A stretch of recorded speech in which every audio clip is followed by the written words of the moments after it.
Hello, welcome back to Chat About It, Don't Chat About It with me, Rachel, aka the Queen of the Woke. Before we get started, don't forget to subscribe because I really would like to get to 500 subscribers. We are going to have a look at a tweet from Lee Harris, and it says, This is utterly brilliant. A student accuses J.K. Rowling of being transphobic. This teacher skillfully dissects the claim and challenges it by asking questions. He teaches not what to think, but how to think critically. Watch until the end. You'll see the epiphany in real time. Okay, we are going to watch this video or listen to it, but I'm just going to start by saying I have said for years that J.K. Rowling isn't transphobic and she's not a bigot. I have said that and I will maintain it, and I call people out on Twitter for it. And I've called them parrots, I've called them sheep, because all they're doing is regurgitating the information, and none of them can actually tell me where this all started, when it all started, and why she's a transphobe. And it's because they're not applying critical thinking to it. They're just listening to the propaganda that has been produced, be it all through news outlets and media and whatever, and like that, and anything that's on Twitter. And this guy just blows it out of the water. Let's take a look. So just quick mention before we take a look. I actually did watch the video that Brett Cooper did on this, and this is where I actually got it from. And I like Brett Cooper, so I'll link the video. It's probably going to be much more informative than my video, but I'm just playing this because he is essentially saying what I've said for years and years, so ever since it's been happening. Let's watch it. So these guys want to talk about J.K. Rowling? Is that so? What's going on with that? What do you want to know? She's had a pretty controversial past. I just want to know, what are your thoughts on it? Do you still like her work despite her bigoted opinions? So let's get specific, though. Let's define bigoted opinions. What opinions are bigoted? We're going to treat this as a thought experiment. I'm not going to say what's right or wrong or what way to think. The whole point is to learn how to think, not what to think. Yeah. So when you say bigot, you're starting with the conclusion that given her bigoted opinions. Yeah. So first, let's start with, does she have bigoted opinions? So when you say bigoted opinions, she has had a history of being extremely transphobic, I've heard. Hey, you've heard. So what? Can you give me an example? If you look at her Twitter, I think you can see a few things. If you want, I could try and find something. See if you can find one. So, one of these tweets that she came up with in 2019, she said, "Dress however you please, call yourself whatever you like, sleep with any consenting adult who will have you live your best life in peace and security, but force women out of their jobs for stating that sex is real." So you find that bigoted? What do you find about it? It was deemed transphobic. I myself... Do you find that transphobic yourself?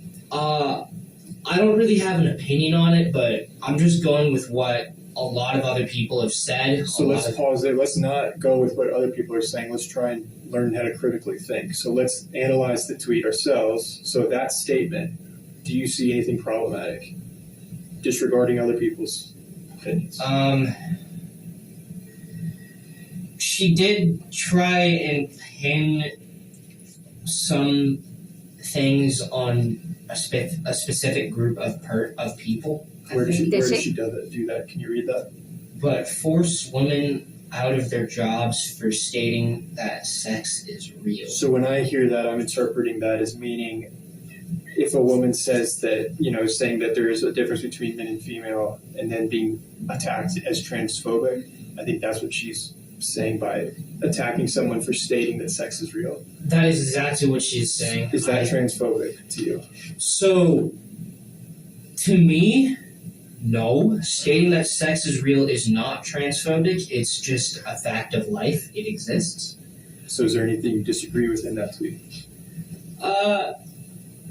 In that tweet, I can't really see anything that I myself disagree with, but I can see why some people would think, oh, this is offensive. We can't have that here or something. Because sure. There's an apology tweet. Let's read that. What did she say there? I haven't read that. I respect every trans person's right to live any way that feels authentic and comfortable to them. I'd march with you if you were discriminated against on the basis of being trans. At the same time, my life has been shaped by being female. I do not believe it is hateful to say so. You see anything problematic there?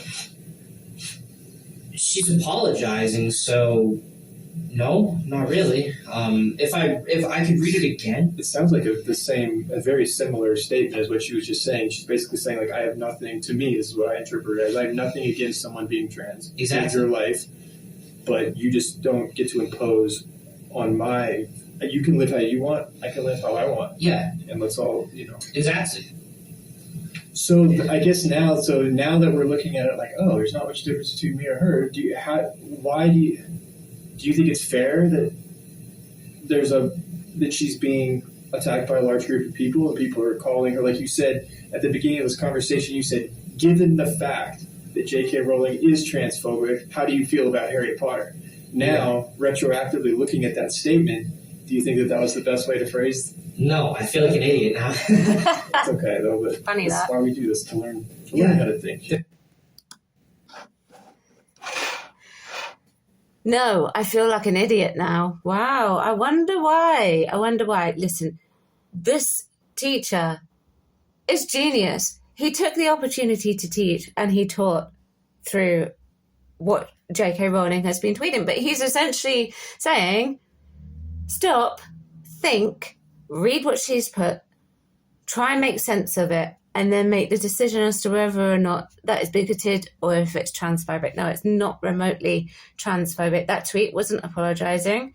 But everything that she said, yes, she's a staunch believer in women's rights and defending women's spaces, but I've never seen her tweet anything that's transphobic. I have always believed that she was put on I think she was put on a pedestal. I said it in another video about J.K. Rowling. I think she was put on a pedestal by a lot of people when they were younger. So when she starts tweeting, which she didn't do for a very long time, and these people are now older, and they learned that, oh well, she's not as like high on a pedestal as we thought we were, and then they ended up being severely disappointed, and then they were absolutely disgusted by what she was saying, which was, we need to look after female spaces, which is nothing wrong with that. And then they took an issue with it, but then it all became regurgitated, and as time went on, it all snowballed, and then nobody nowadays, as you saw in that video, can actually stop and think and analyze what it is that she said that's so utterly transphobic, which is absolutely nothing, which is why I'm always very much a defender of her on Twitter.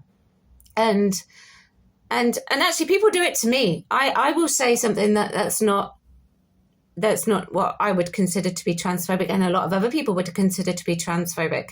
And they're like, oh, you're transphobe. Somebody the other day called me a transphobic piece of garbage because I said that the pride flag had become a use as a propaganda tool. It no longer means what it was supposed to mean, which was the representation of a community and that their love and for them being who they are. And that made me a transphobic piece of garbage, apparently. But it doesn't. I just said that. It was an observation. And I do believe women should have safe spaces. And I agree with J.K. Rowling. And that doesn't make me a transphobe. It doesn't make me a bigot in any way, shape or form. It just means that I have actually sat down and I've read what she said and I thought about it. And I think that's what other people need to start applying. Because once we start applying critical thinking and actually thinking more logically and more respectfully, then we may just get along a bit better. Let me know what you think. Chat about it, don't chat about it. Subscribe to my channel, and I'll see you very soon. Thank you very much for watching. Bye-bye.